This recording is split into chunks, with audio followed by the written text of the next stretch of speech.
and welcome to the NHVR portal webinar for release 7.6.0. The release will go live today on 15th of July. Coming to you from the Home Office, I'm Steve Ryan from the NHVR digital team. We'll kick off and get into the agenda and then some introductions. So we'll quickly go through a little bit of webinar housekeeping, talk about the features that will come out in today's release for 7.6.0, quickly cover off the roadmap, and then some contact information if you have any questions following the webinar. Introducing the team we've got here today. So I'm Steve Ryan, Product Analyst with the NHVR digital team. We've also got John Barry, who if you've joined us before, you'll be familiar with, who's the Product Manager. And we also have a new person who's joined. We have Jilly McGee, who's the Experience Lead for the NHVR digital team. Welcome, Jilly. So the webinar format is we'll go through the slides, show the new feature demonstrations. There's an email address there, digital@nhvr.gov.au, if you have any questions, and the video of the webinar will also be uploaded to the NHVR Portal Help Centre if you want to come back and look at it a second time. So kicking off into the features for 7.6.0. So we've got some features today for vehicle standards and also for accreditation. So the first feature that we'll be looking at for vehicle standards at the moment, you can't submit an application for an amendment to an IPS via the portal. We're introducing functionality that will allow that. So instead of needing to contact us via email or via phone, you can go through the portal. So any IPSs that you've had issued to you, you can go through and request an amendment. So we'll show a demonstration of that. So basically, it's the same application process as you do to put in an IPS application, but when we get into that part of the system, you'll see that there's a new function there that allows you to apply for an amendment. It'll only allow you to select from IPSs that you've had issued to you in the past, and you can put in a nickname so you can come back and find those applications. Once you get into the application, you can make amendments to any of the information that gets presented or add in information if it's missing, such as VIN numbers. Attachments aren't mandatory, but an additional comment is. So we're looking for some insight into what the change is for. And then once that's completed, the declarations as you would normally do on an application, and then you can submit that application and that will come through for processing by the vehicle standards team. So that's the first feature that we've got in this release. So hopefully that will be of use to those that have been getting in contact via other means to put in amendments for IPS approvals. Then this one is for adding validation for mandatory comments on exemption permits. So a little bit similar to the one we've just looked at for IPSs, where at the moment you can put in an amendment for an exemption application, but a couple of small changes that are being made is that an additional comment will become mandatory. So again, that way you can put in some information about what it is that you want changed or have changed in the application, but attachments will no longer be mandatory, so you won't need to add an attachment to an amendment application for an exemption permit. So I might jump in there, Steve. Yeah, thanks, John. I've got a amend vehicle standard application already open with this new feature in it. So the attachments, as Steve was saying, you see there's no asterisks on there indicating that they no longer are required. But when we get to the additional instructions, then similar to the IPS, now there's a mandatory requirement just to provide a bit of detail about what that amendment is for. Obviously, if attachments are still useful to be provided, then you're free to attach them. But we found, I guess, Steve, that attachments being mandatory was getting in the way of amendments that didn't really require them, and so I think we were getting people to attach just sort of useless documents just to get the application through. Yeah, that's fine. So this way, we still need to. I get the vehicle standards guys still need a bit of information about what the amendment is. Usually these amendments, Steve, are sort of out of the norm in terms of the general application flow. Yeah, that's right. Yeah, so there could be a change, like it might be something as simple as a typo, or there might be a piece of information in there that needs to be changed, like a VIN number or something like that. That for whatever reason that it needs an amendment made to it. Cool. Thanks, Sean. All right. So the next one the extreme axle distance calculation. So I know this one was previously. This is something that I guess you can get your calculator out and calculate, but from the guidance from the vehicle standards team here at the NHVR, we've made this a calculated field within the application itself and on the summary. So we'll just jump into that as well. Again, I've got another application open. So this is a new vehicle standard application, IPS. The extreme axle distance is, for those engineers would know, it's the calculation from the middle of the first axle through to the last one. And it essentially is the sum of these spacings here. So what you'll find under the mass and dimensions now is a read-only field, a calculated field, extreme axle distance. Got the tooltip on there to provide guidance about what that calculation is. And you'll also find this field on the confirmation page under the mass and dimensions. And as you can see, that is a calculation there that's automatically summing up those parts. It's a small change, but an incremental improvement in efficiency and getting that exact. That's great. Okay, so that's the vehicle standards improvements for this release. Move into accreditation now. There's a number of enhancements here for accreditation that are focused on dealing with the legal declaration, and the first one is, I think, probably one of the more important ones. It's removing the mandatory first page for any new user coming into the portal. You may have an existing accreditation, you may not. This requirement was forcing the legal declaration to be made up front, and I'll show you what that looks like in the older version of the system, or basically the current production version until we cut over. And then I'll show you what the change is after. So at the moment, when you come into an accreditation, you'll be presented with this. If the legal declaration hasn't been completed on the account level, this is a mandatory screen that was forcing the checkbox here to be ticked to continue. Now, for a lot of users who are simply trying to get into their accreditation and view the data there, a lot of users were inadvertently just clicking through that. And so what that did was put that user in as a declared legal representative, in this case for companies, a company director, and then subsequently applications are being submitted with that legal representative declaration, and the accreditation team would pick that up, doing the check against, in this case, ASIC for the company director, and realise that that user wasn't actually a legal representative. So in most of these instances, it's been simply because of this screen up here.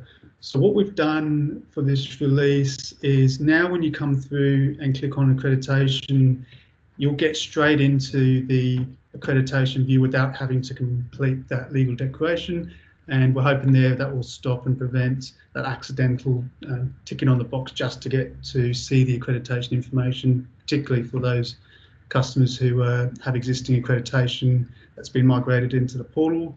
And we did decommission the email channel at the beginning of this month, requiring all users to use the portal. We still have the mail option available, mail and fax, but in terms of the electronic channel, this is the only one. So we are trying to make that experience a little bit simpler. So we're hoping this will get those, particularly from some of the larger organisations, or if you're working in a company and you want to get into the portal for the first time, this should make it a bit easier. What you'll find when you go into applications is you'll also be able to apply for applications that don't require the legal declaration to be made on the account. You'll even be able to start off those that do. So add module and remove module are two application types that do require a legal declaration to be made. What we've done here is just provide a warning message to say, look, the current account doesn't have the legal declaration completed. There's a link there to complete it. So you can continue with the application, but you just won't be able to submit it until that legal declaration has been completed on the account. And we've got a bit of information already on the Help Centre about how to complete that particular process, and we'll be going through that also in this webinar. So that's the first change for accreditation. The second change then moves on to the next step, particularly for new users, where we've found that new users coming in often already have existing accreditation, that they're again trying to get into the portal for the first time. What we did with the migration of accreditation into the portal is we're very careful to ensure that the accreditation, which is specifically tied to a legal entity, so a corporation identified by an ACN or sole trader, an individual, that the accounts that we migrated the accreditation over had to be representative of that legal entity.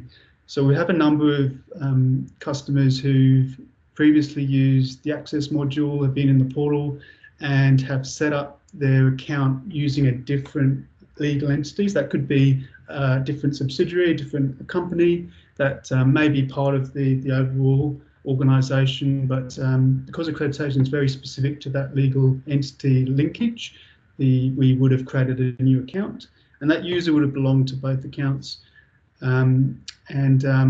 What we're finding is that inadvertently, again, users that have been in their Access account have gone into accreditation, seen no accreditation there, and then gone and created an established accreditation application because that was the only path that was available to them, apparently, as they were working through that.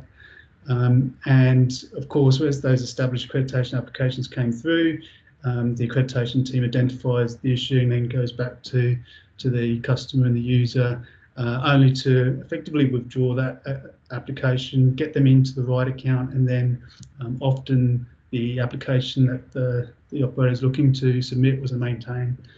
So what we've done to try and alleviate that, or at least provide a bit more of a workflow to help uncover that particular issue, is introduce a new option for new customers coming into an account which doesn't have an accreditation specifically on it. So what you'll have is an option at the top to ask you about whether you actually have a current accreditation number or not. Now, if you don't, then clearly that's a pathway to establishing accreditation, and establishing an accreditation application will be the right workflow for you. If you do, however, have a current accreditation number, we'll ask you for that accreditation number, and then by clicking on the find, the system will go and search your user profile and see if there's any accounts that you have that actually have that accreditation. If you do, it will take you to the change account process, which will allow you to, as a user, switch to that new account and then access your accreditation. If, however, the accreditation number, for whatever reason, doesn't have your user profile connected to it, then we'll direct you to call the call center, where our call center operators will be able to walk you through the process of getting you yourself a link to that account and accessing your existing accreditation. If there is any issues in this section, then the call center is always there to help. We have a second level hypercare support team that can also do things like merge accounts where you want to bring your access permits and your accreditation together. So hopefully that will provide a bit more options. There is obviously some complexities, particularly with some organisations that have quite a complex structure, and our guys at the call centre will be very happy to help to get you on the right path if there is any issues there. And coming to the last update for accreditation, so this is to do again with the legal representative, and this is after the fact. So an application has been submitted, it has the wrong legal representative against it, and currently we've been withdrawing those applications, getting the legal representative on the account corrected, and then operators have been required to resubmit those applications. That's quite a long process.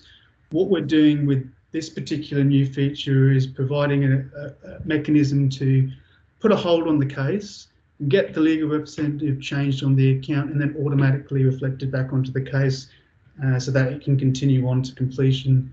And obviously that should be a much more smoother workflow to get those corrections made, particularly where in almost all instances we've come across to date, it's simply been a mistake at the front, coming in through that gateway screen, which is required the declaration tick box to be ticked, and a lot of the users who've got to this state have simply made the mistake and not realised what that ticking that box actually means.